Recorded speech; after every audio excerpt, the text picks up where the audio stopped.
This is John Bailey, the epic voice of Honest Trailers, and you're listening to the Five-ish Fangirls podcast. It's a Fangirls podcast with five-ish people. The tangents and squee will continue. Squee.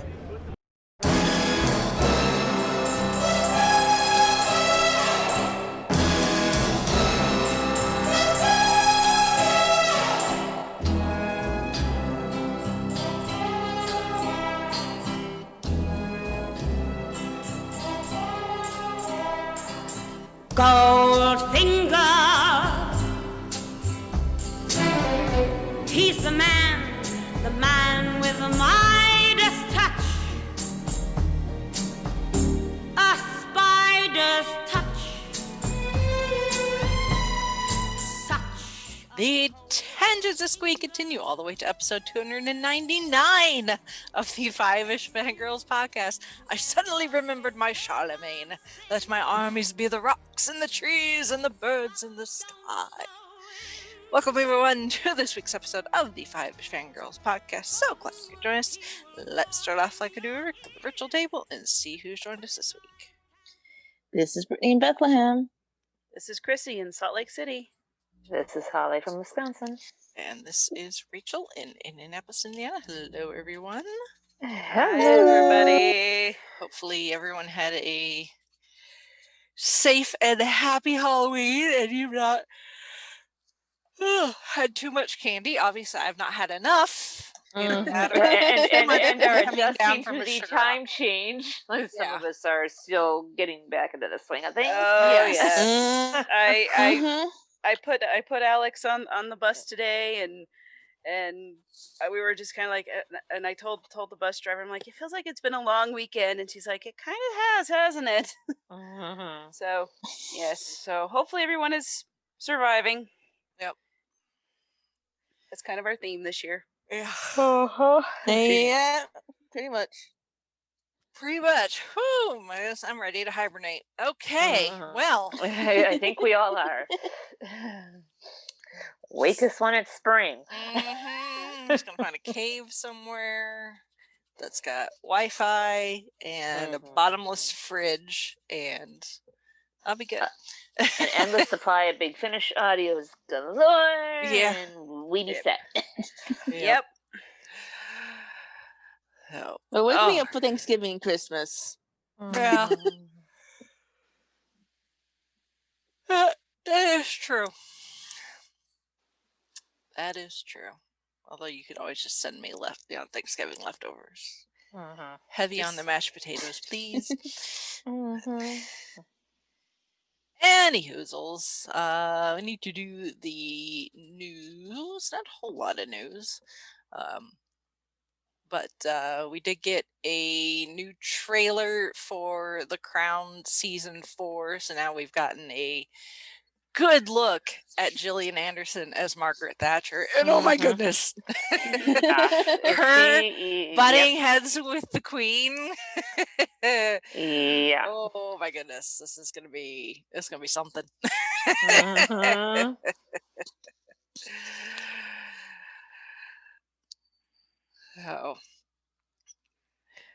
Oh my. Oh my.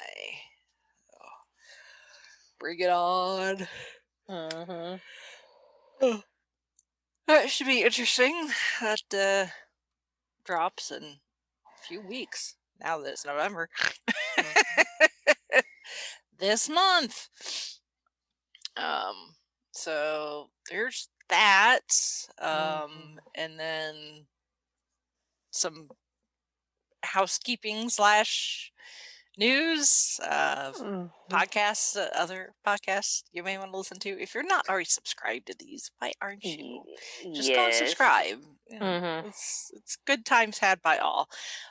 So Gold Standard, we're back on the Best Picture timeline with the 11th Best Picture. Oh my goodness gracious! I don't know what's gotten into me. Slowly turning into a drowsy or something. I don't know. Just don't turn into Snorlax, please. Yeah. I have bad audio. Anyway, the 11th Oscar winner for Best Picture, Frank Capra's You Can't Take It With You, out now in the feeds. And then Happiness and Darkness, they just did episode 60 with Black Panther, which Holly appears on. Yes.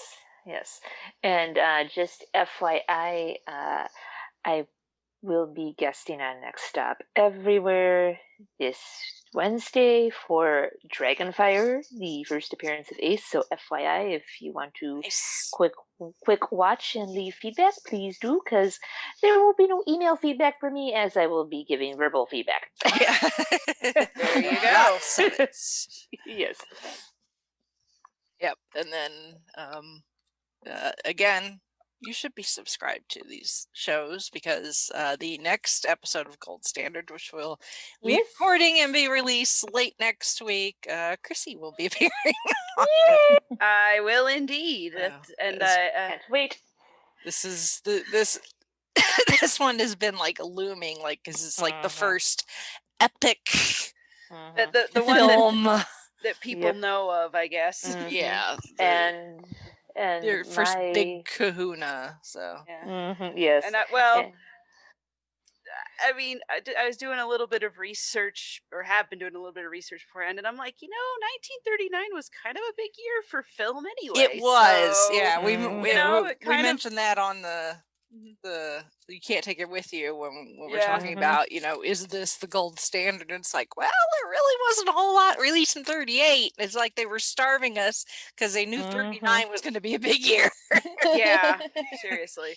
So it'll be interesting, and it's Gone with the Wind, so everyone has an opinion about it, we'll say. Yes. Yep. Mostly because everyone has at least heard of it if they haven't seen it. Yep. Yeah. No, I'm looking forward to it. I think it's going to be fun. I mean, I had a good time with Happiness and Darkness, and obviously this is a very different podcast, but it should be a good time regardless. Yep. And then, it's a new month. So it is November, so that means book club updates. Yes. I will be doing the poll hopefully sometime tomorrow or next week. Yeah. I had an interesting week last week. We'll just leave it at that. Yeah. But the most current book will be the first book in the Doctor Who Time Lord Victorious series. Hold on, let me pull up the book title. Of course, when it wants to. Which I believe they're covering I'm behind, but they're covering the Time Lord Victorious stuff on Traveling the Vortex at the moment, aren't they? I believe, yes, they are. Yes, Okay. they are. Okay, hold on. It is called Doctor Who Time Lord Victorious, The Knight, the Fool, and the Dead by Steve Cole. All right, then. So that will be, and possibly a heads up, I know the book for the Master, the latest incarnation, is supposed to drop this week, so that might be on the poll. It might not, depending on, I'll have to do a little research to see how soon the physical hard copy is available, but I know ebook is supposed to drop this week. Yep. So we don't want to put anything on the poll that can't be acquired. Yes. Exactly. Indeed. So poll will hopefully be up by the end of this week. So if not, send me a reminder. Will do. So there is that, and we don't have any feedback. So we will move on to this week's main topic, which is our, I guess, biggest piece of news. Yeah. We had a discussion. This is a little behind the scenes, peeking behind the curtain, speaking of 1939. Little peek behind the curtain on how the wizard works here. So you know that we do Actors in a hat. We'll do actors in a hat. And then, we get 10 o'clock news. And depending on who has passed, we always try to acknowledge them, even if it's just in our news segment. But sometimes someone passes and their legacy that they left behind is significant enough that they deserve more than just a short couple of minutes in our news segment. That being said, we also have the names in a hat. And for the second time this year, unfortunately, someone who was in the proverbial hat has passed before their name was drawn. So the question was, do we just take them out of the hat? Do we acknowledge their passing just as a regular news piece and wait till they do get pulled out of the hat and give them the spotlight that they're due? Because all the names that are in the proverbial hat are all people that we'd want to give more than a couple minutes to discuss about, because we consider their work, and who they are to be they require their own discussion. So it's do we just do the news and wait till they get pulled out of the hat, or do we preemptively pull them out of the hat, not doing our names out of a hat episode, but go ahead and make them just the focus of a podcast episode, and their name gets pulled so that it won't get pulled down the line because we've already given them their own episode, if that makes sense. Hopefully that makes sense. I was trying to explain this in the chat. I'm it's kind of a weird thing. It's because it's we were going to talk about this person eventually whenever their name got pulled, but it's now that they're gone, it's it kind of feels like they should be talked about now, but then we talk about them again later. Are we just repeating ourselves? So hashtag first world problems, but still, it's a podcasting concern. It's how do we address this? And, because it's we don't want to be repeating ourselves, but at the same time, it's we want to. And this individual, this actor, definitely deserves to be honored and remembered and memorialized, which has been done across the internet since Saturday quite well. But it's. I don't know. Maybe that's the other. Maybe that's the other thing. I'm just kind of feeling a bit verklempt about it all because. Really? Yeah. 2020. Seriously, come on. Yeah. We know, but it's. Yeah. Well, any time we lose someone, it always sucks. But then there are some where it's you just say their name and they spring to mind and people are ooh, that person.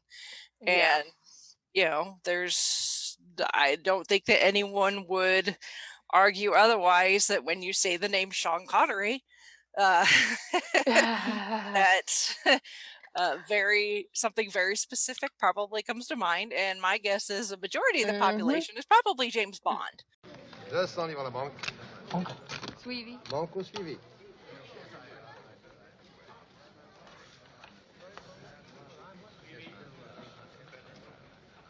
Carte. 8 à la banque. Banque. Suivi. C'est suivi. The house will cover the difference. Bien, madame. Oui, monsieur. Changeur, s'il vous plaît.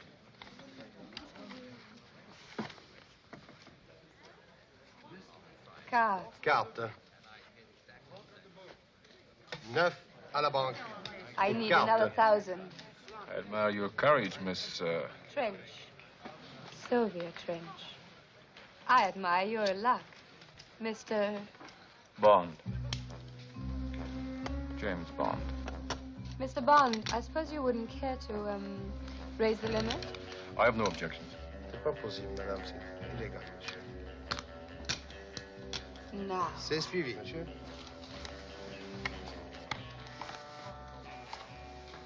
Looks like you're out to get me. It's an idea at that. Yes. Right. Yep. Mine is James Bond, and then Henry Jones Sr. Yes. Although there were plenty of Highlander memes going around. Oh, that too. as Yes. well. The Spanish peacock who was actually Egyptian. Yeah. Yes. Mm-hmm. Yeah. So Sir Sean Connery has passed away actually on Halloween at the age of 90. Yes, so- and some reports I saw indicated that he was had been in failing health anyway, and he passed away in his sleep. Yeah. And I didn't realize he lived in the Bahamas, but I guess I when you're Sean Connery and you retire, where else are you going to retire to? Right. Well, wherever the heck you want to. Yeah, really. Exactly. I can't blame him. Nice tropical island paradise. He's he's Scottish, which is not the Bahamas. No. Yeah, I've never been to Scotland. My in-laws actually have. Apparently, it's a beautiful country, but it's not the Bahamas. So yeah. So yeah, well. So I don't know. It was one of those things. Like I saw the news and I was like, oh no, 2020, you suck again. Mm-hmm. But at the same time, it's like, well, you left so many awesome movies and roles and things. Mm-hmm. It's like how and he was 90. It's like, how really sad could I be? Mm-hmm. Right. I mean, you mentioned James Bond. Of course, that's the first thing people think of. And Jared and I did a whole big James Bond rewatch about a year or so ago. Maybe no, a little more than a year ago. And we're going through and ranking the movies and all the different aspects of it, talking about it, and we're kind of like, because I'd never sat down and watched all the James Bond movies, but I'd seen Goldfinger all the way through before we started that, and I love Goldfinger. It's crackers. It's wonderful. It's glorious 60s Bond at its best, and a lot of that is Sean Connery. Just one video I sat and watched, just going over his roles, is like, no, he's the quintessential. You think spy movie, you think James Bond, you think Sean Connery, right? And that's where a lot of those tropes come from, and it's a great genre, and he did the role so well. If he hadn't done the role as well as he did, it wouldn't have the longevity that it still has. I mean, heck, we're coming up on the 25th Bond movie whenever it gets around to being released. Yeah. Yeah. And I mean, he started the ball rolling for all the Bond predecessors. I mean, Moore, Dalton, Brosnan, Daniels. Yeah, I mean, I know it's not everybody's cup of tea, but I love it. It's just one of those things that it's just like, you can't imagine cinema without the spy movie, without the thriller, and you certainly can't imagine that genre without James Bond. Right. And go ahead. Go ahead. You finish. I was just gonna say, I mean, I hate this word because it gets thrown around so much, but I can't think of another one. Iconic. Right. And it's just. And he made it work, and he made it popular, and it's I don't know what all can you say about it. Yeah. And too, with him and the Bond, I mean, look at all the major artists who have done theme songs for Bond. I mean, Basie, Paul McCartney, Tina Turner, Duran Duran, you name it. Yeah. I mean, it's like Bond and popular culture just kind of they're like in hand simpatico. Yes. Yeah. I mean, didn't Skyfall, that one, it was nominated for an Oscar. I can't remember if it won the Oscar. I don't think it did. It did. I think it was nominated, but I don't think it won. Yeah, with Adele. Yeah. But that one's one of my favorites. Yeah. I mean, like I said, Goldfinger, I love that movie. I love the song. Shirley Bassey. Shirley Bassey is just. Yeah, I mean, well, she did so many of them that you just. Yeah. Her voice is like, you hear the song, you hear her voice. I'm like, I want to watch a Bond movie. Yeah. And of course, I have certain ones that I like more than others, but it's just like, oh, Shirley, you're a Yeah. pro. Yeah. You're gorgeous. Yeah. Yep. Your voice is amazing. Well, let's we could sit here and just gush about Bond. I mean, we've done a whole episode. We've done a whole Yes. episode about Bond. Yes, we did. So go. Yeah. So we'll go talk about probably it, but, yeah. need to like come back Revisit. to Although, the Bond. yeah, although I will say, so I didn't know this until we did our big rewatch, but Never Say Never Again, which is, I can't remember, I'm sure we talked about it in our Bond episode, but I just kind of want to reiterate because that one is sort of out of the, it's not produced by broccoli. It's sort of it's a different studio, different things, and you watch it, you can tell.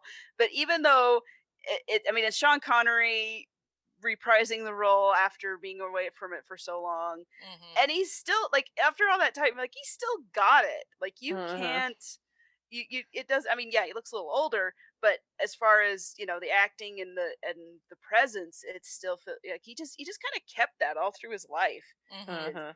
Just his screen presence, and it never dawned on me so much until I was watching all these movies in a row, and we had Connery, and then we had Lazenby, and then more, and then we went back and watched through in Never Say Never Again, and I'm like, oh gosh, it looks so weird, but I just don't care. It's Connery as Bond again. Yes, please, may I have another? Yeah.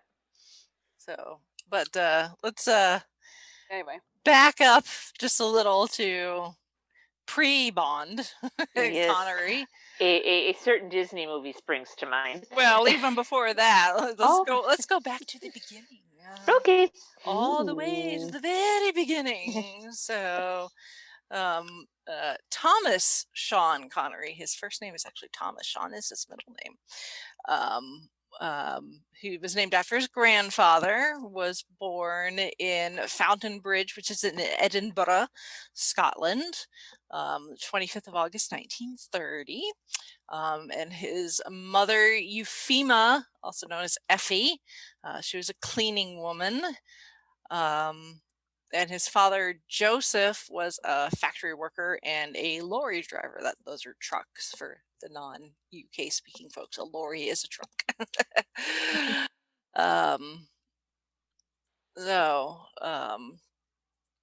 His family goes, his paternal great-grandparents were actually Irish. They emigrated to Scotland in the mid-19th century. The rest of his family is of Scottish descent. So his maternal great-grandparents were native Scottish Gaelic speakers. And he had a younger brother named Neil. He had, apparently, when he was young, he had an Irish friend named Seamus, or however you want to pronounce that. It's normally Seamus. Yes, Seamus. I don't know. I'm not Scottish. But I guess with all the accents that sounded close enough to Thomas, that his friends just decided to call him Sean. Because it was easier than going, hey Seamus, hey Thomas, and then people would be like, wait, who'd you say? Although sometimes people did call him Tommy when he was young. When he was really young. He was on the small side in primary school, but apparently he started a growth spurt at the age of 12, and by the time he was 18, he was 6'2". Nobody messed with him, and nobody called him Tommy. Yeah. Apparently after that, he was known as Big Tam. Wow. Yeah. He got his first job as a milkman in Edinburgh. And then in 1946, at the age of 16, he joined the Royal Navy.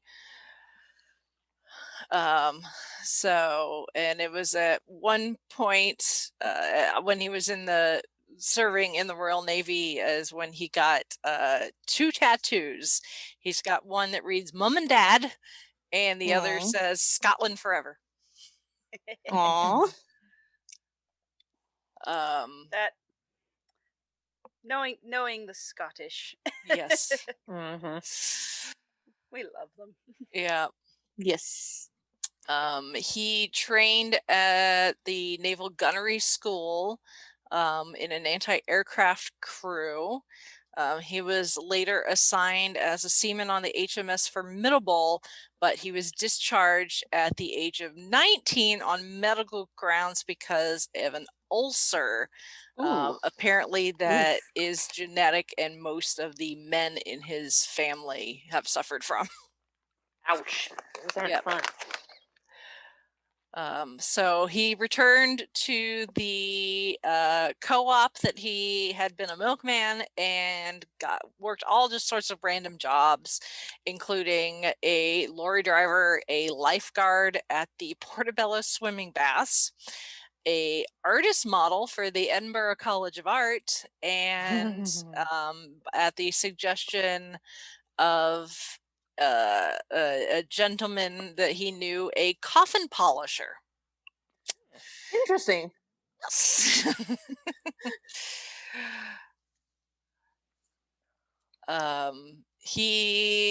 The modeling apparently earned him, I don't know if this is a good amount of money, 15 shillings an hour, but one of the artists that I guess he posed for described him as very straight, slightly shy, to too beautiful for words, a virtual Adonis. I'll agree with that. Yeah. Yeah, it works. Apparently, while he was still in the service, he started bodybuilding. And from 1951 on, he actually trained really heavily with a former gym instructor from the British Army. And he supposedly placed third in the 1950 Mr. Universe contest. Wow. Although other sources say that he was actually in the 1953 competition and was third in the junior class. But still, I mean, hey, just entering is impressive, actually. And finishing that high up, no matter which class it was, that's very impressive. Apparently he didn't stick with it very long because he kept getting beat by the Americans, who apparently, the way that we roll as far as our bodybuilders are concerned, they go hard for just building a muscle mass. And Connery, on the other hand, did a lot of sports, which makes you very strong and helps you develop very strong muscles, but it doesn't give you that that Schwarzenegger type body build. You up. Yes. Yeah, you're not getting Hans and Franz type muscle mass. So he actually dropped out of bodybuilding just for that reason. Like I said, he loves sports. He played football. He actually was offered a tryout with East Fife, which is a semi-professional football club, part of the Scottish Professional Football League. And just to be clear, this is British football, meaning soccer. Yes, soccer. Yes. Not Bingham helmets. Yeah, American football. Yeah, this is skinny dudes in shorts. Yes. Yes. Apparently, and we'll get into this, while Connery was on tour with a production of South Pacific, he was playing a football match against a local team, and the manager of Man U, Manchester United, happened to be there scouting for players. He was so impressed with Connery, he offered him a contract right there for like £25 a week. And he was tempted to accept it, but he realized that if he did that, his career could be over by the time he was 30. Because it'd be so physically demanding. And he's like, I was already 23. So he's like, I decided to become an actor, and it turned out to be one of my more intelligent moves. Just less hard on the body. Yeah. Yeah. As an aside, that reminds me of another British actor we know and love who originally was going to go into playing professional football and ended up acting. Well, although this was because of an injury, none other than Matt Smith, the 11th Doctor. Yes. So I'm just like, something about football players in the UK deciding, nah, we're not going to do that. Going to go act. Yeah. Yep. If soccer doesn't play out, hey, let's see what the BBC can do for me. Yeah, I'm guessing, from what I know of, football / soccer, that having a career that is as long and as successful as somebody like David Beckham is not the norm. Well, yeah, that's true of most any sport, except for like golf or something. But yeah. Little tough on the body. Quite. They're not all padded up like American football. They're in shorts and running around on a very large field for very long amounts of time. Yeah, I freely admit I don't understand I don't understand soccer, but you know what? If you love it, bless you. Mm-hmm. Go ahead. Godspeed. Yep. Anyway. So by this point it's the 1950s. He's had his short military career. He's worked all these random jobs. He had the potential to become a professional soccer player, turned it down. But still, a man's got to make a living. So he started working backstage at the King's Theatre in 51. That's a theater that's in Edinburgh. When he was still bodybuilding. In 53, one of the competitors mentioned that there was an audition being held for production of South Pacific, and he ended up going and landing a small part as one of the members of the chorus. By the time that the production reached Edinburgh, he had actually worked his way up to the part of Marine Corporal Hamilton Steeves and was understudying two of the juvenile leads. And that came with a pay raise, which is always good.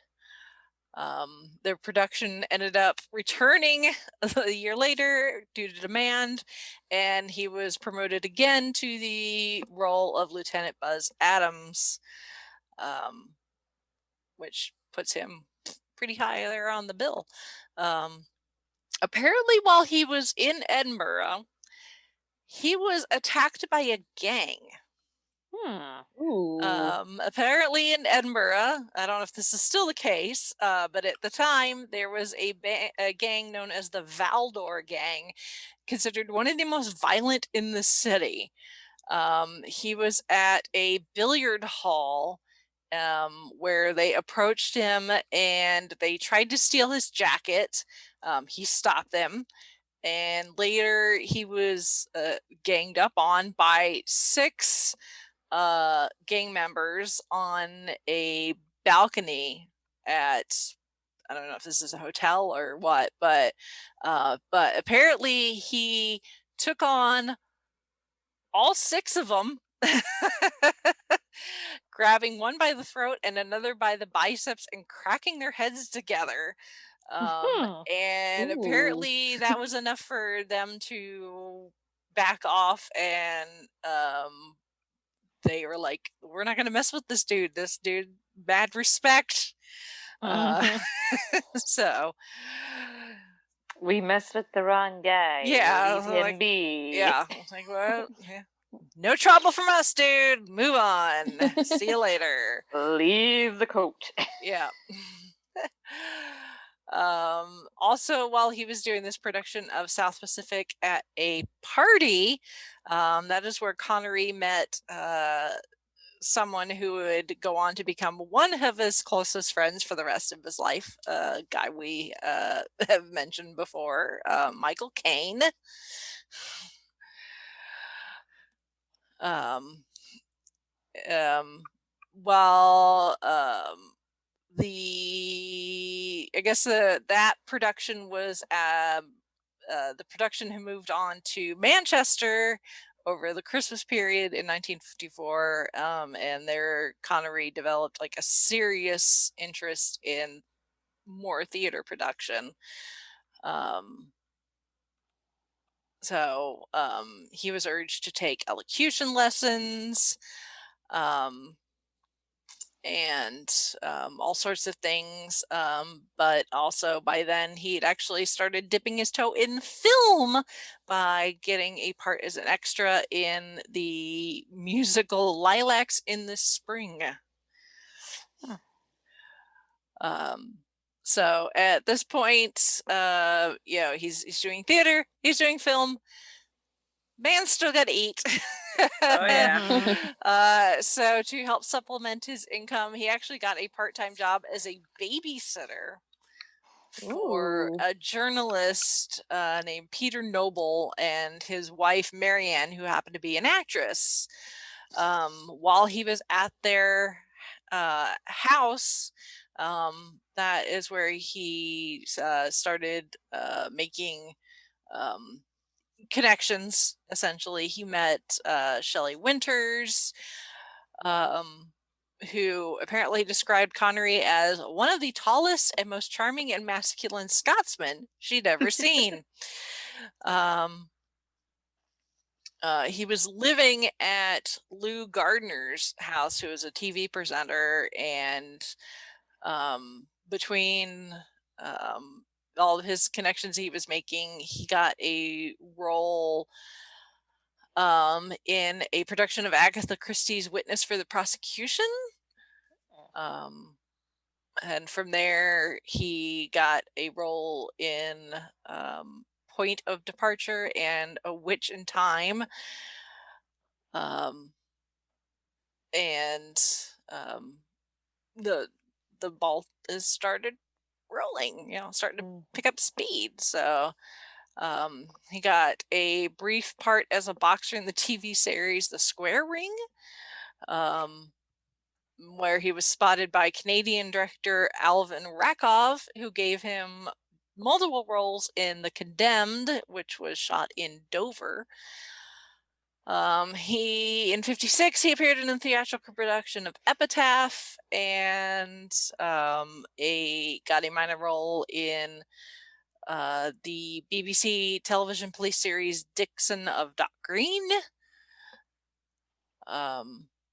In 57, he hired an agent who got him his first kind of bigger film role, as Spike, a gangster with a speech impediment in Montgomery Tully's No Road Back. And then he got his first leading role as Mountain McClintock in the BBC TV production of Requiem for a Heavyweight, which starred Warren Mitchell, who I don't know who he is, but also Jacqueline Hill, who would eventually go on to be on Doctor Who. Yes, as Miss Barbara Wright, one of the best companions. But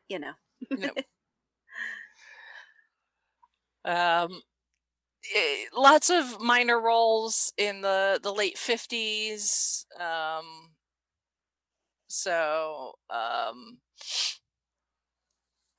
He got a role in the melodrama Another Time, Another Place, as a British reporter named Mark Trevor caught in a love affair opposite Lana Turner and Barry Sullivan. Apparently, while they were filming, Turner's boyfriend, who happened to be a gangster named Johnny Stompanato, thought that she and Connery were having an affair. While they were friends, there was nothing going on, but apparently Johnny came and confronted Connery with a gun, but Connery apparently disarmed him and knocked him flat on his back. He was then advised by Scotland Yard to turn around and go back to the United States.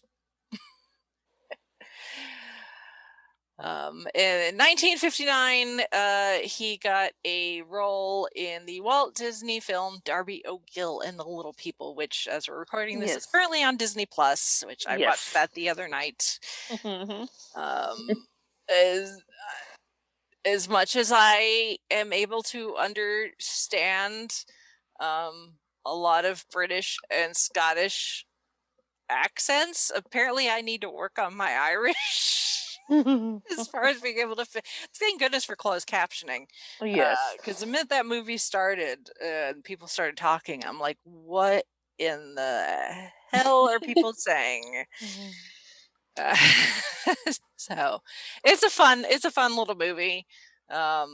It's about this guy that has made sort of friends with the king of the leprechauns. That's who the little people are. Leprechauns. Not everyone believes that leprechauns are real, but there's this whole thing with Connery's character coming in and not on purpose trying to take his job, but Darby O'Gill's getting up there in years, and he tries to, if you capture apparently the Leprechaun King, he grants you wishes.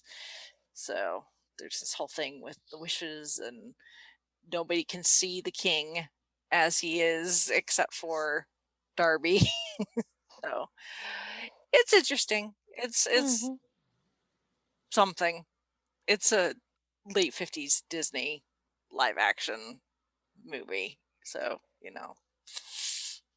Good. Then go to bed, have a good sleep. Leave all to me. Put your mind at rest.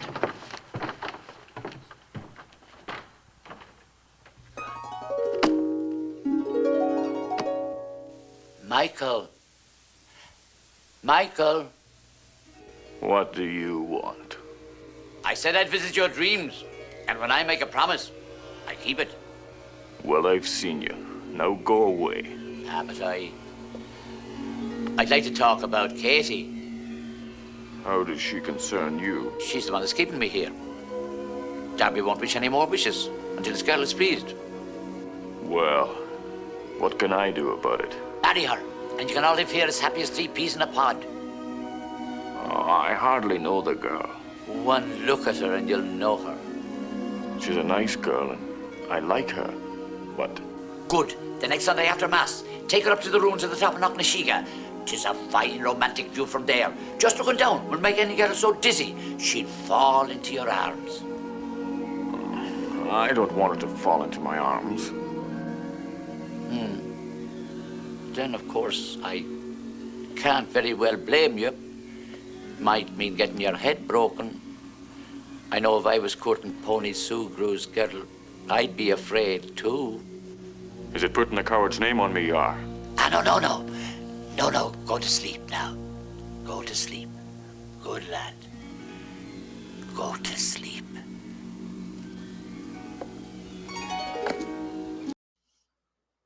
But it's kind of cute. It's got some fun little songs. My Pretty Irish Girl. Which that is not Sean Connery's singing voice. No. Sorry to disappoint anyone who thinks that. Wish it was. No, that's someone else. But you can go watch that. Like I said, it's currently on Disney Plus.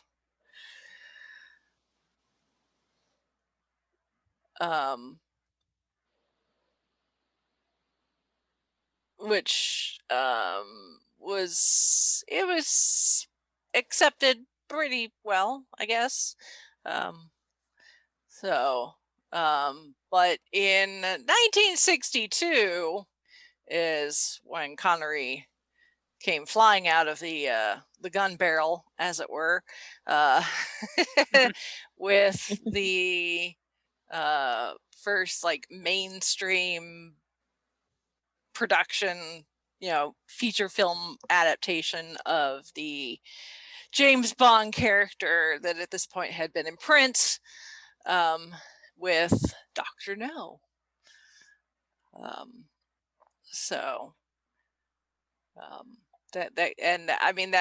From the get-go, that is where a good chunk of the tropes that we expect from a Bond movie were established. The thing is, Connery was not Albert Broccoli's Broccoli's wife apparently was instrumental in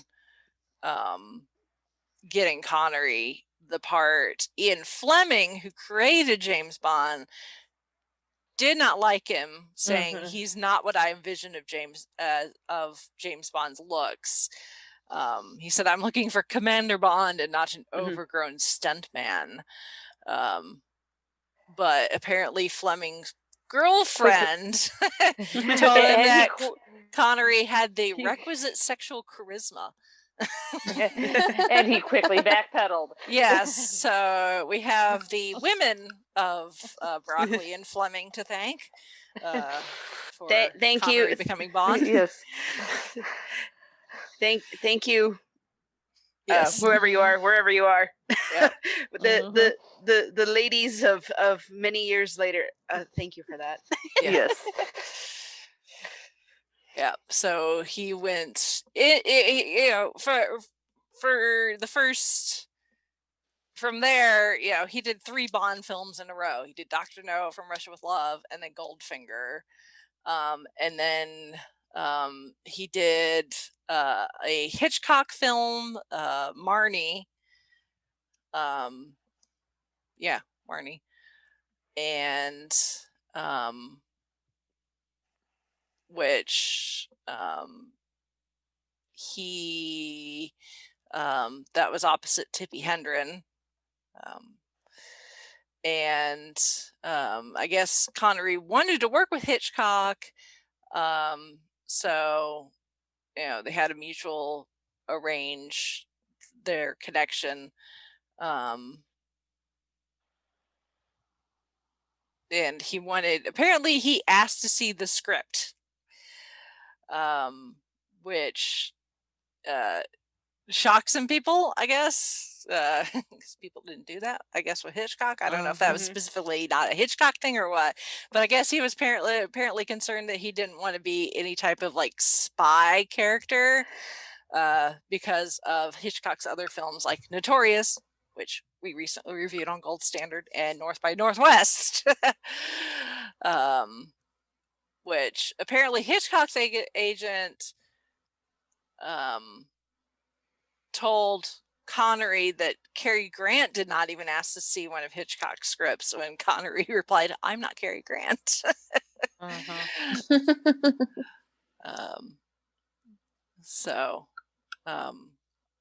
And then he also did a movie called The Hill during that time. And then he did Thunderball, and then a couple other films, and then You Only Live Twice, and a handful of other films that aren't really of note, I think, and then Diamonds Are Forever. In 1974, he did an adaptation of Murder on the Orient Express, which has been adapted quite a bit. It is possible the murder was committed by a woman, or by a man and a woman in collaboration. From your acquaintanceship with Miss Debenham, would you have thought that she was capable physically or emotionally of... That's a bloody irregular question. I know, but I ask it. Miss Debenham is not a woman. She's a lady. Which precludes her from being a murderess. Damn it, the man was a perfect stranger. She'd never seen him before. You feel warmly in the matter?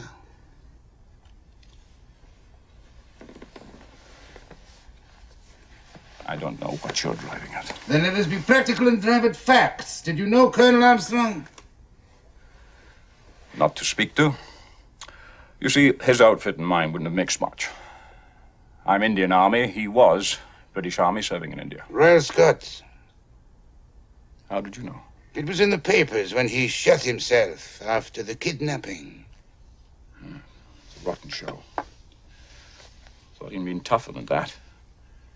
After all, he got a DSO and an MC in France. Distinguished Service Order. Military Cross? Colonel, Ratchet was responsible for 5 deaths. The suicide of the falsely accused maid, the murder of the Armstrong child, the death of Mrs. Armstrong while giving premature birth to a stillborn baby, and the ultimate suicide of Colonel Armstrong in the face of multiple and intolerable bereavement. I would have understood his action if, in addition to the DSO and MC, he had been awarded the VC, which stands, as you may know, for Victoria Cross and is awarded for valor. Then, in my opinion, Ratchet deserved what he got. But after You Only Live Twice, Connery was like, I'm done with the Bond thing. He was tired of it. He was tired of the pressures that the franchise put on him. At some point he said, I have always hated that damned James Bond. I'd like to kill him. Michael Caine. Yeah, apparently Michael Caine said at the time, if you were his friend in these early days, you didn't raise the subject of Bond. Apparently he'd be walking down the street and people would say, look, there's James Bond. And that really annoyed him to no end. Typecasting. I mean, who wants to be typecast? So.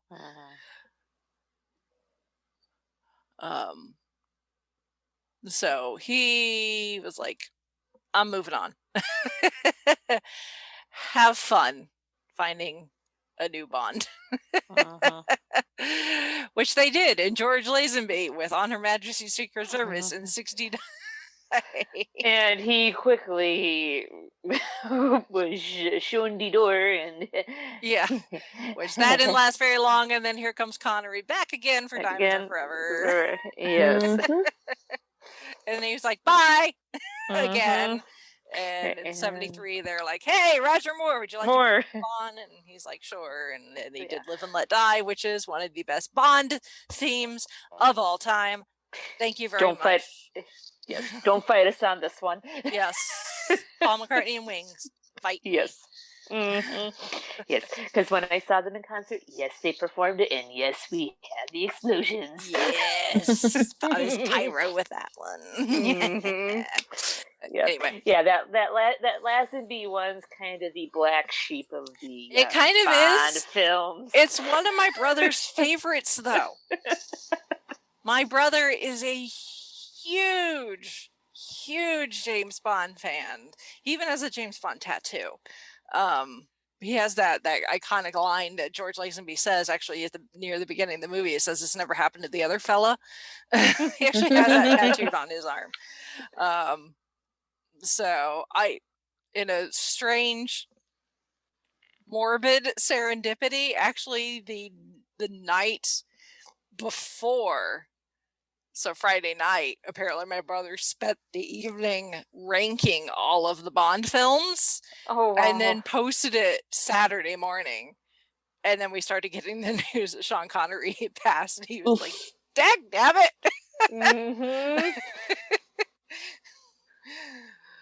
He's like, I'm not ever going to do this again. Nope. I will do my rankings and then I will wait 48 hours before I post anything. Yeah. So while James Bond moves on in the 70s with really Roger Moore, Sean Connery is off doing his thing, and other films, like Murder on the Orient Express, apparently Zardoz. Yeah, him rocking the Borat. Mankini, I think is what it's called. Yeah. Which apparently has gone on to develop a cult following, even though it didn't do well at the time.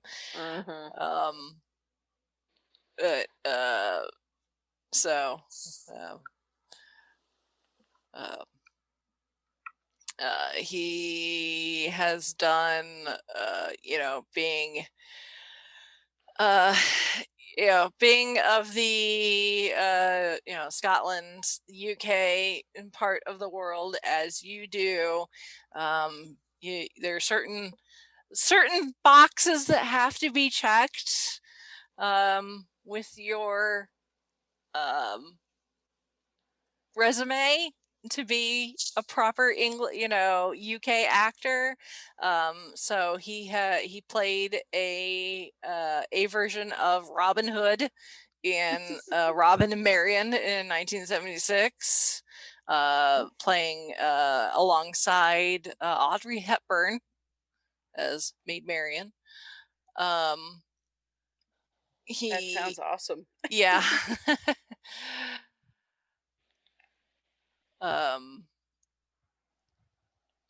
So that was the he in 1981 he appears in the film Time Bandits, which apparently was co-written, produced, and directed by Terry Gilliam of I've heard about this one. I never have checked it out. It's got an interesting cast. It has Sean Connery, John Cleese, Shelley Duvall, Ian Holm, and Michael Palin, among others. But apparently Michael Palin wrote in the script when they were still fleshing it out. When this particular character removes his mask, the character is described as being, quote, Sean Connery or someone of equal but cheaper stature. Which apparently Connery did not find offensive but humorous and was happy to play the part. Well, when you say, okay, I want Sean Connery, but if we can't get him in the budget, can we get somebody who's like him, but not cheaper? Not a little cheaper. It's like maybe that is a compliment of sorts. Yeah. Not name brand, but store brand. Yes, the an off-brand Sean Connery, because we gotta save a couple bucks. Yeah. Maybe. Apparently, also in '82, he was offered the role of Daddy Warbucks in the 80s movie adaptation of Annie. Ooh, wow. And would have been a different take on Daddy Warbucks. Yeah. Very much. Yeah. But apparently eventually he decided to turn the role down. So. Darn it. Yeah. I do like that movie though. And then as Chrissy mentioned, it's Connery comes back in '83 as James Bond, but not officially James Bond because it is not technically a proper, I'm doing air quotes that you can't see, proper Not officially Bond canon movie. because it was not produced by the same company that had done all the Bond movies previously. Yes. And it was kind of a retread of Thunderball anyway. So yeah, there was like a whole like legal thing. Yeah, that went along with this. That was the reason that in I can't remember the one. I can't remember which Roger Moore one it was, but in the at the beginning they off oh crap, what's the villain's name? I'm totally blanking. Oh, the guy with the Oddball? cat. Oh no, well, Odd Job? Not Odd Job. He's like the big mastermind. Anyway, he gets they because of the legal thing, they had to just kill him off in the cold open. You don't even really see him. And I know there's probably like some Blofeld. Thank you. I'm like, yeah. It's like the bald guy with the cat. Yes. As soon as you mentioned his name, I knew who you were. I was like, oh, great. I can't remember villain name. Come on, not Dr. Evil, but anyway, but it's like in this really goofy helicopter chase, which is isn't bad, but it's like, because it's of all the hilarious though. Yes. Yeah, it is hilarious, and you just kind of, like I said, it's a little nutty. So you know, and it's like, oh, how could they do that to Blofeld? He's the big bad. Well, you can thank Never Say Never Again for that because of the legal copyright licensing. You know all that legal mumbo jumbo, all that complicated stuff that tells them what characters they can and can't use and what they so they just in the main canon series they just like, okay, we're just gonna kill them off in the most kind of pathetic ignominious way possible, and that's what they did. Yeah. Blofeld got a little too big for his britches, and his overconfidence kind of went, ooh. Yeah, so the production of Never Say Never Again was kind of a hot mess, to put it mildly, with the legal issues, and apparently there was animosity or something between the director and the producer. It had financial problems. Connery broke his wrist at one point. I don't know, doing a stunt or something. You can thank their fight choreographer on that film for that. Apparently that was Steven Seagal. It was the fight choreographer for that. So by the time that it was all said and done, Connery was like, screw this, and didn't make any movies for 2 years. So he went to the stage instead. But after that, he was back in the mid 80s. In 86 he did Highlander as Juan Sanchez Villalobos Ramirez.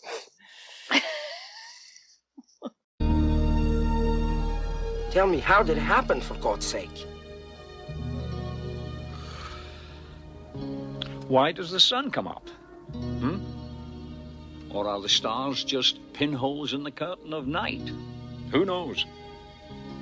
What I do know is that because you were born different, men will fear you, try to drive you away, like the people of your village.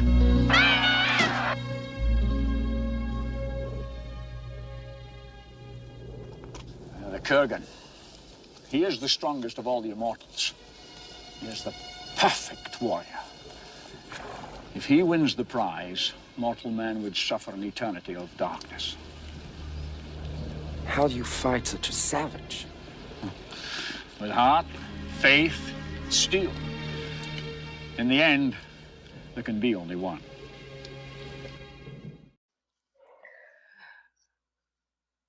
Which I don't know a whole lot about Highlander other than there can only be one.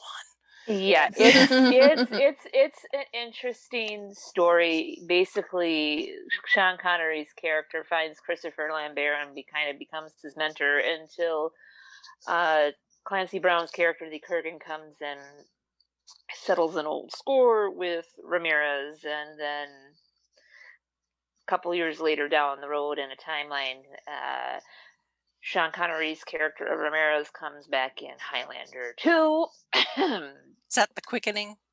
Yes. Please try, if you do want to see it, watch the Renegade version. Yeah. Immortals coming from a planet called Zeiss.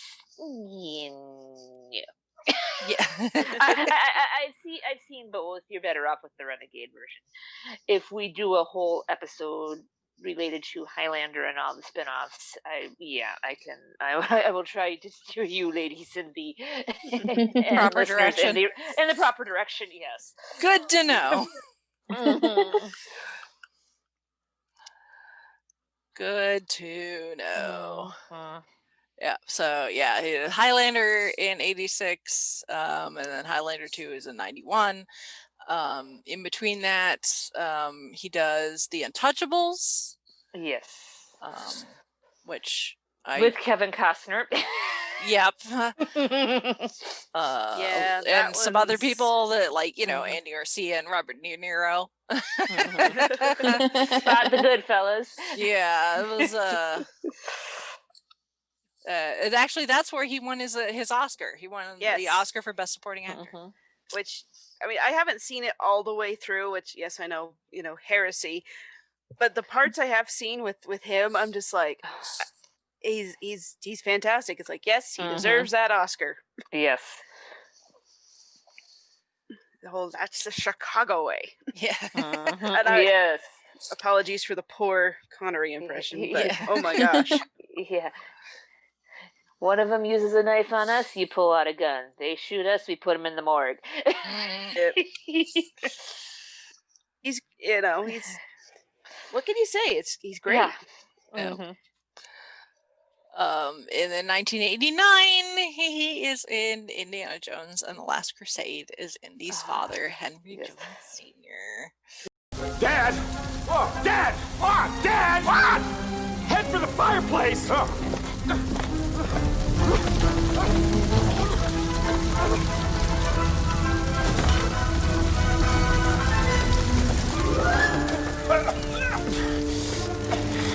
think I can get these ropes up. Whoops. Ortslage 9, 2, 4, 6, 1, 3. 93 Abbruch. Our situation has not improved. Listen, Dad, I'm almost free. 6, 1, 3, ja? Jetzt.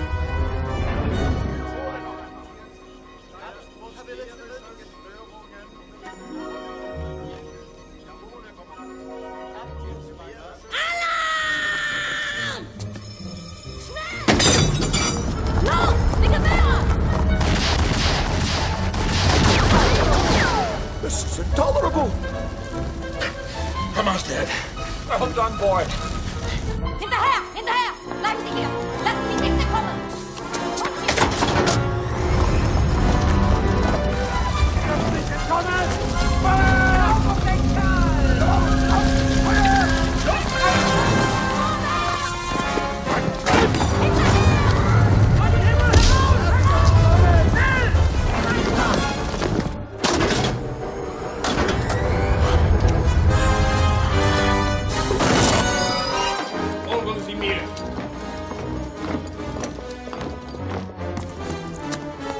Come on, Dad.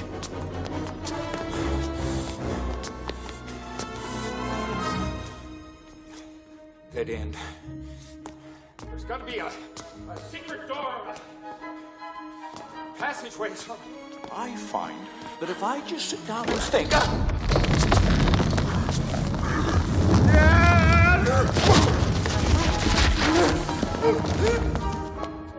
The solution presents itself. Junior, we named the dog Indiana. Yeah, which honestly, I think out of all the Indiana Jones movies, it's the best one. Yeah, it's my favorite. Agreed. I mean, the scene with them trying to escape the Nazi stronghold, and him dropping the lighter. Yeah, Junior, the fireplace. Yeah, we went and saw that when the drive-in did a double feature of Raiders of the Lost Ark and The Last Crusade, and I think that was probably well, I hadn't been to the drive-in forever, but it was, I don't know. I forgot how much I love that movie and just how funny those two are. I know. Harrison Ford and Sean Connery. Because you think of Harrison Ford and Sean Connery in their respective spheres, and they're like these tough, masculine, heroic figures, and they are in this movie. But just the banter between the two of them, it's just. I mean, you believe they're father and son, although I think they're not that far apart in age, if I remember right. They're like, so it's like, but yeah, you believe that Connery is Harrison Ford's dad because they're just bickering the whole time, and it's, but not in an annoying way. It's like, because he calls you're related. Yeah, you're related. And you kind of you annoy each other, but you love each other, so it's great. Yeah, this one's my favorite, and it has a special kind of place because there was an old movie theater downtown where I live, and that was like one of the last movies that I think they showed in that theater before they shut it down, and then numerous years later it got torn down. But I can still remember, seeing the movie poster and then kind of walking in and going past the concessions and sitting and watching it with my folks.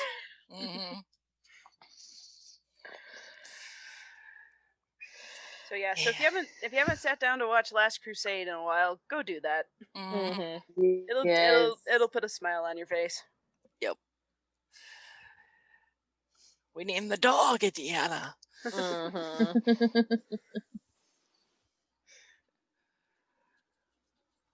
And then let's see, 1990 he does Hunt for Red October. Oh my gosh.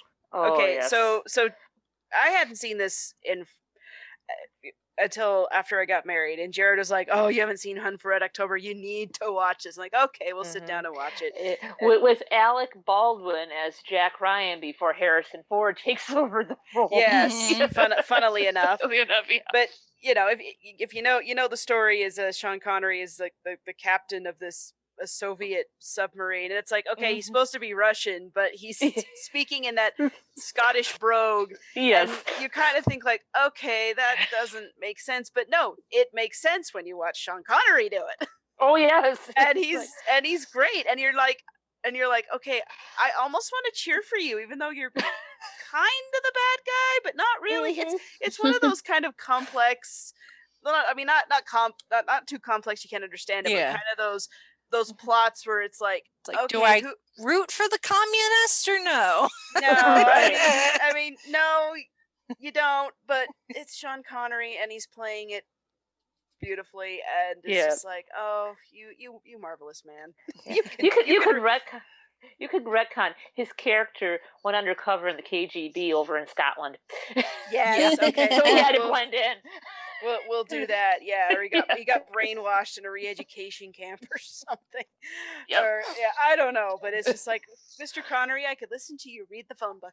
Indeed. No, that's another one that's highly recommended. I haven't seen it very much, but the few times I have seen it, go watch it. When you're doing your Connery retrospective rewatch of all the great movies he's been in, and even some of the stinkers, but it's still like you just want to watch him do his thing. It's Sean Connery. Yes, exactly. Yeah. Well, and speaking of which, and this is probably one that we will definitely get to next year because it also happens to be having a anniversary next year, but he does make a brief appearance as King Richard the Lionheart in Robin Hood, Prince of Thieves. I can remember the theater's reaction at near the tail end of that movie when you heard that voice. It was just like, holy crap, that's him. Yeah. With Kevin Costner as Robin Hood with an American accent. Yep. Because apparently Costner refuses to do any sort of accents except his own. Well, sure. Yeah. Yeah. Yeah. It's not the best Robin Hood adaptation out there, but it's a brilliant performance by Alan Rickman. So Yeah, exactly. Just That's why what I was we will about need to to say, discuss it. Rachel. Yeah, that's what I was about to say.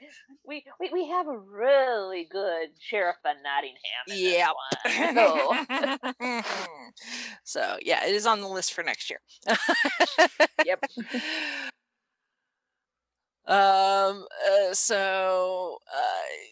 As the 90s go on, he's not doing as much, and what he does do, it's okay. He's in First Night as King Arthur. Richard Gere plays Lancelot. He does the voice of Draco and Dragonheart. Yes. I mean, and the CGI. I mean, they did try to capture, some of how he would speak. The lines. He also does The Rock with Nicolas Cage. Which is another one. You're like, do I cheer for you, or because you're kind of a bad guy, but I don't know. You do it so well. Yes, you got me convinced. I'll switch teams. Exactly. I mean, they're all criminals and trying to bust into Alcatraz or something. I can't remember, but yeah. It's just like,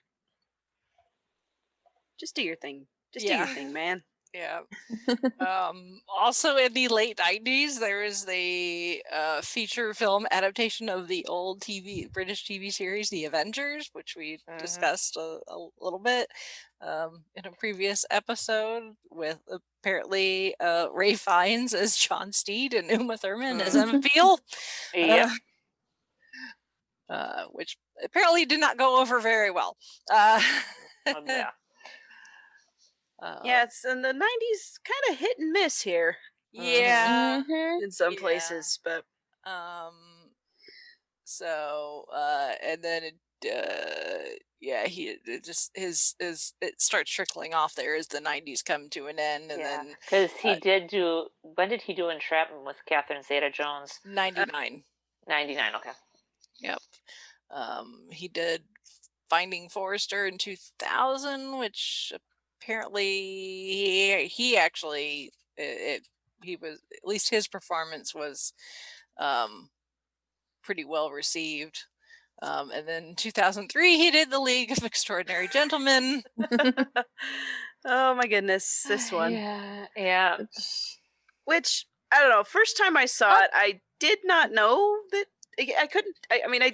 I didn't know what to think of the movie. I've seen this once. Yeah, it's like, okay, but then you find out the production troubles behind it all, and that this one, he had such a bad experience that this is what led him to retire from acting. Yeah. It's like, oh no. But it's, I don't know, it's, for what it is, it's okay. I mean, it's a good idea, just not executed very well. Yeah. Because it's like, it's all all these literary characters coming together to defeat evil. Yeah, you have the Invisible Man, Mina Harker, Captain Nemo, Tom Sawyer. It's kind of an odd choice, but okay. Dr. Jekyll, Dorian Gray, Moriarty, Sherlock Holmes. I mean, it's kind of like, when we whichever season it was of Once Upon a Time that ended with The Land of Untold Stories. I was like, so you guys are doing The League of Extraordinary Gentlemen? Okay. or kind of like the one season with the librarians, right? and the Moriarty trying to open up all the stories. So I'm like, it's an interesting idea. It's just kind of hard to execute properly. Well, apparently Connery accepted the role even though he didn't understand the scripts, which is funny because he was offered the part of Gandalf, Lord of the Rings, and he turned that down because he didn't understand the script. Yeah. He was probably thinking, I did that with League of Extraordinary Gentlemen, and I don't want to make the same mistake twice. Well, apparently he'd also been offered the role of the architect in the Matrix trilogy and turned that down. Apparently the Gandalf, they wanted him to play Gandalf, and he was actually offered $30 million and 15% of the box office receipt to play Gandalf, which would have earned him almost $500 million. Yikes.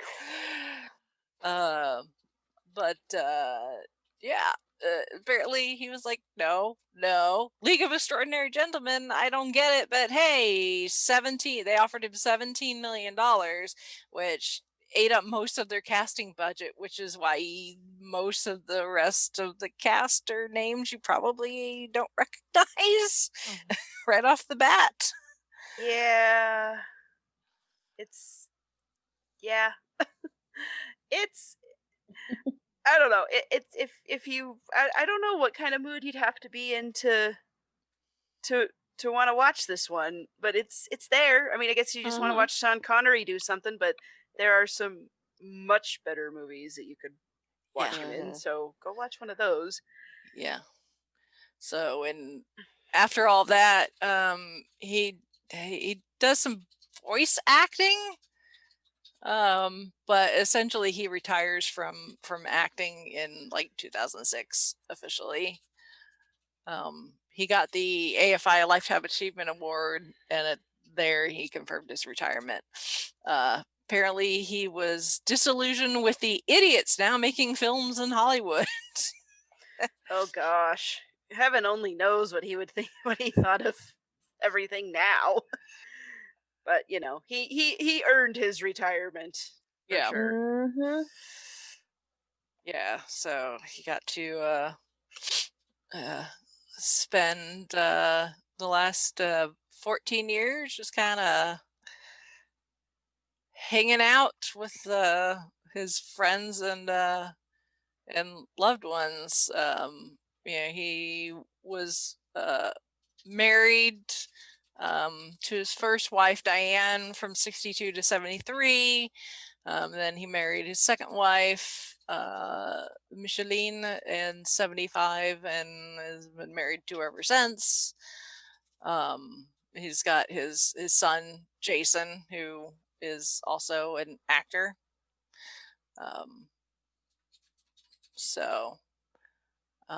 Apparently he was an avid golfer. He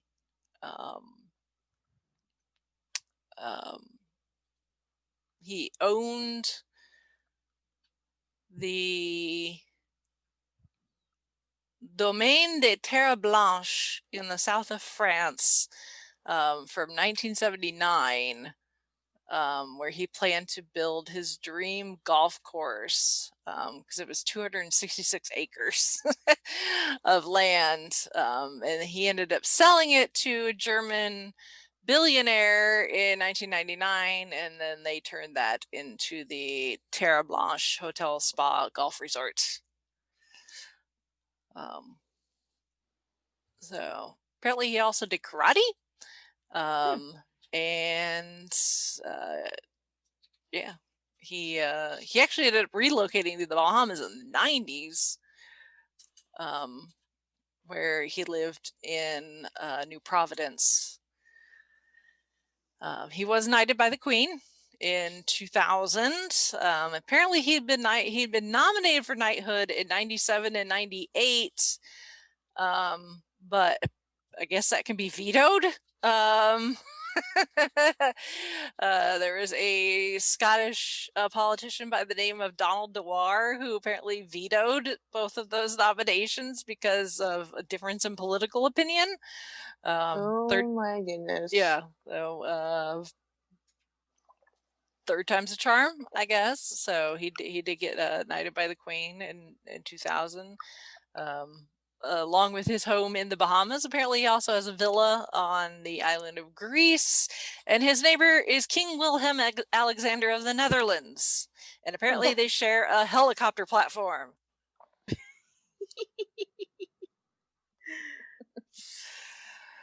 That's awesome.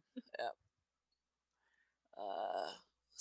But yeah, he's been essentially living in his home in the Bahamas since the 90s, but definitely more once he retired, other than popping up to do some voice acting here and there. But yeah, he passed away on Halloween. His son Jason said that he'd been unwell for some time. That apparently his wife said that he had been suffering from dementia. Ooh. So, but obviously his legacy lives on as an actor. He among other things, he's got the knighthood from Her Majesty the Queen. In 2004, the Sunday Herald was named the greatest living Scot by a poll. In 2011, the Euro Millions lottery put out a survey, and he was named Scotland's greatest living national treasure. In 1989, he was named People Magazine's sexiest man alive, and in 1999, he was named the sexiest man of the century. Yep. Yeah. That's pretty much what my mom said when I saw her on Halloween, although she much prefers him older Sean Connery, not James Bond, like era Sean Connery. We like him gray with the beard and the slightly bald head. We all have our preferences. Yeah. Indeed. Yeah. Although it took he was me quite a while. the ladies' man. Yes. Even though he was only married twice. He liked the ladies, maybe not quite to the point as James Bond, but he did like the ladies. Apparently in the 50s, he dated Julie Hamilton, who was the daughter of a documentary film maker. Apparently when they first met, though, she thought he was an appalling person and not attracted to him until she saw him in a kilt. I think that's just a Scottish thing. Maybe. No, yeah, it took me a while to come to the terms with the fact that the guy who played Indy's dad was also the same guy who played young James Bond in the early days. So I was like, oh yeah, I guess so, the voice, but I mean, obviously it is, but it was just it was a disconnect at first when I first learned that fact. But I've come to accept it, and I love him in both, in all of it. So yeah, it is. It's a blow, although it's one of those. It's like, okay, yeah, I guess it's gonna happen eventually. It just, you don't. It's not something you think you're gonna wake up and see the news. Sean Connery has passed away. It's like, oh no. But I mean, as we say with so many of these actors that we enjoy, they leave their body of work behind for us to enjoy and to remember them. And of course, all our best wishes to his friends and family and fans. We are among them, of course. And Mr. Connery will pour one out in your memory tonight, shaken, not stirred. Exactly. So, if any of our listeners want to chime in with their favorite memories of Sir Sean Connery, whether it be James Bond, Indiana Jones, or one of the more obscure things he's done, which he's done so many, or just add your thoughts to ours, you can send us some feedback. Our email address is fiveishfangirls@gmail.com. You can also visit our website, which is the5ishfangirls.com, and find links to all our social media and all the different ways you can support us. And also to download the podcast and our YouTube channel. Just check us out, and hope you all are doing well and keeping safe with everything going on these days. And we appreciate all of your support and all the things that you send our way. Much love. All right. Well, I guess on that note, unless anybody has anything else. Final thoughts? Shaken, not stirred. Yep, shaken, not stirred. All right. Well, with that, we shall sign off for this week. This is Brittany and Bethan saying goodnight. This is Chrissy saying goodnight from Salt Lake City. This is Holly from Wisconsin saying good evening. And this is Rachel in Indianapolis, Indiana. The name is Bond. James Bond. They can stimulate and tease me. They won't leave in the night. I've no fear that they might desert me. Diamonds are forever. You have been listening to the Five-ish Fangirls podcast. You can find more episodes and information at thefiveishfangirls.com. Any and all books, movies, games, and any other forms of media mentioned are owned and operated by the respective copyright holders. No copyright infringement is intended or implied. If you wish to support the show, the easiest way is to leave us a rating and review. More ratings and reviews will make it easier for others to find the show. If you wish to support us monetarily, you can do so at patreon.com/5ishfangirlspodcast. All money goes towards fees and equipment to keep the show going. For official Five-ish Fangirls merchandise, visit redbubble.com/people/5ishfangirls. We love hearing from our listeners and encourage feedback. You can email us at fiveishfangirls@gmail.com. You can also like and follow us on Facebook at facebook.com/5ishfangirls. Thank you so much for listening, and may the squee be with you. Men are mere mortals who are not good.